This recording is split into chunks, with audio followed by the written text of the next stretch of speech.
everybody, it's Rob Vegas and I'm checking in from Melbourne, Australia with another exciting episode of Assemble the Troops.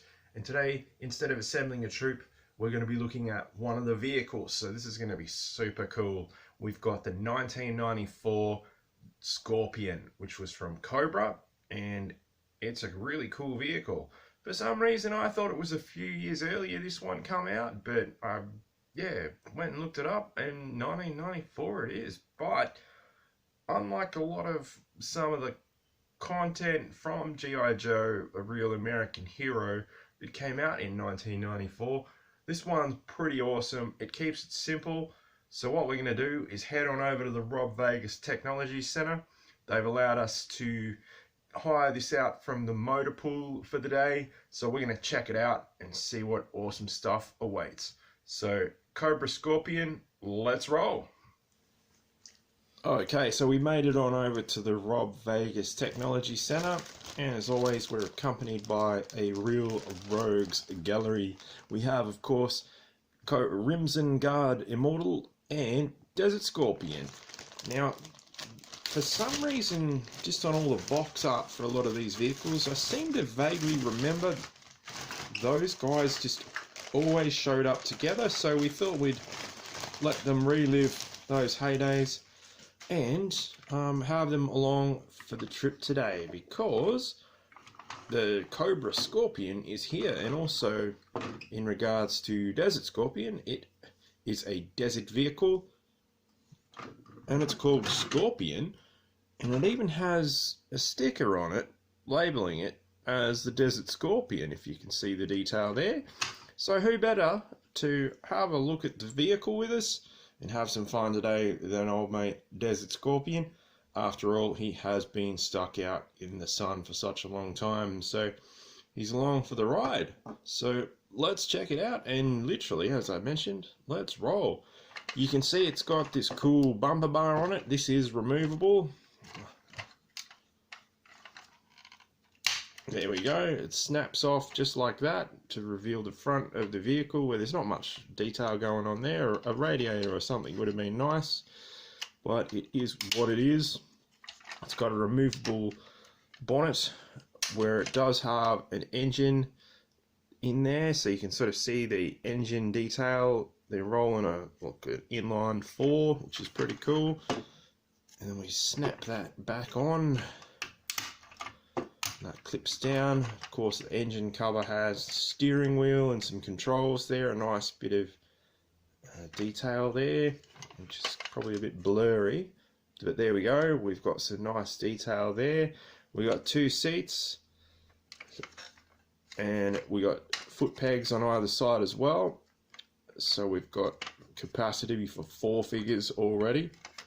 We've got a machine gun here, which looks like a Gatling gun type of arrangement, which is pretty cool. We've got 2 missiles that clip on to the side of the vehicle on the passenger side there, and they've just got that same old GiJoe standard peg. We've got one of my favorite features, a fuel tank in the back, so that's really cool, and that just slots into this sort of space that's there for it. And of course, what would a vehicle from the 1990s be without a spring-loaded missile launcher, which clips into this post here?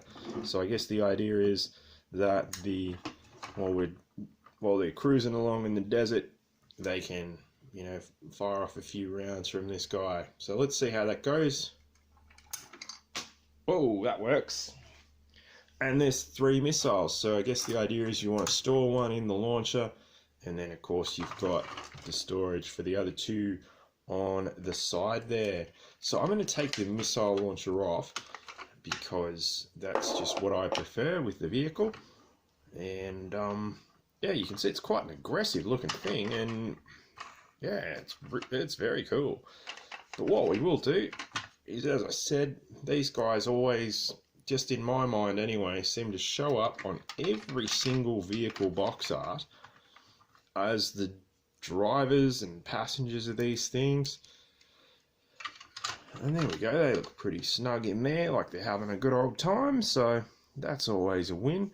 What we do need is someone to man that machine gun on the back though, so let's see who we can round up at very quick notice. And look at that, we've got Firefly, who's decided to show up, so that's nice of him, and he's manning that machine gun on the back, which is mounted precariously above the Desert Scorpion's head. And yeah, I'm not sure if they really cared about OHS and noise concerns and things like that back in the day, but that's just how Cobra rolls. And I guess, you know, the Desert Scorpions were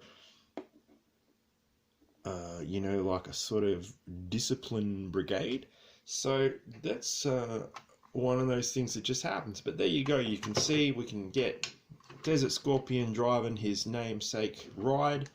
We've got him hanging out with his pal Crimson Guard Immortal. Like I said, just for some reason in my conscience, they were pictured on a lot of the box art together for some reason. I don't know why. And of course, Firefly decided to show up. And if you remember, famously in the comics, he disappeared after, I believe, Slice and Dice dealt with him, or they were very annoyed about being brainwashed by Firefly. So Firefly is probably not too concerned if Slice and Dice are after him, because he might have got away successfully from that. But yeah, there we go. That's the Desert Scorpion, Crimson Guard Immortal, Firefly, all driving the Scorpion / Desert Scorpion. What a cool vehicle. This featured in many chase scenes and action set pieces during my youthful time playing with it and having a lot of fun, because I guess it was kind of very much a Mad Max 2 style vehicle, which yeah, influenced a lot of my action adventures with the G.I. Joes and Cobras back in the day. Anyway,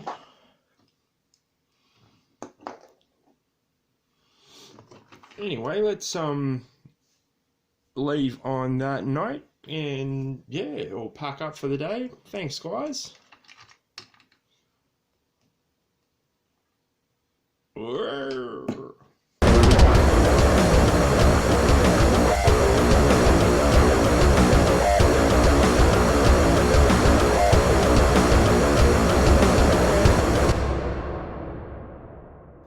Hey everybody, it's Rob Vegas checking in from Melbourne, Australia, and we're back today with another exciting episode of Assemble the Troops.